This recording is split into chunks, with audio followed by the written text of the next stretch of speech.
بسم اللہ الرحمن الرحیم۔ السلام علیکم۔ آپ کو بتاتے چلیں کہ دو خبریں ہیں، وہ ایک یہ ہے کہ دبئی میں آپ کو پتہ پوری دنیا میں رمضان شریف شروع ہونے والا ہے، اور دبئی نے اعلان کر دیا ہے کہ اگر رمضان میں کوئی ایس او پی پہ عمل نہیں کرے گا، جیسے افطار پارٹیاں ہوتی ہیں، ان میں پابندیاں لگائی جا رہی ہیں، جس طرح پچھلے سال لگائی تھی کہ جو پارٹی کرتا تھا تو اس کو 10,000 درہم کا جو ہے وہ جرمانہ کیا جائے گا، اور جو ابھی اعلان نہیں کیا، پچھلے سال تو انہوں نے کیا تھا، تو 10,000 درہم کا جرمانہ تھا، اور 5,000 درہم ان کو جرمانہ تھا جو شرکت کر رہے تھے۔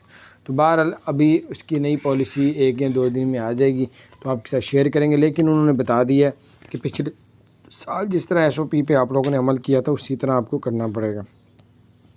اللہ تعالیٰ آپ لوگوں کے لیے، ہم سب کے لیے آسانیاں پیدا فرمائے۔ چینل کو سبسکرائب نہیں کیا جو سبسکرائب کر دیں، بیل آئیکن پریس کر دیں تاکہ نئی سی اپڈیٹس آپ تک پہنچتی رہیں۔ السلام علیکم ورحمۃ اللہ وبرکاتہ۔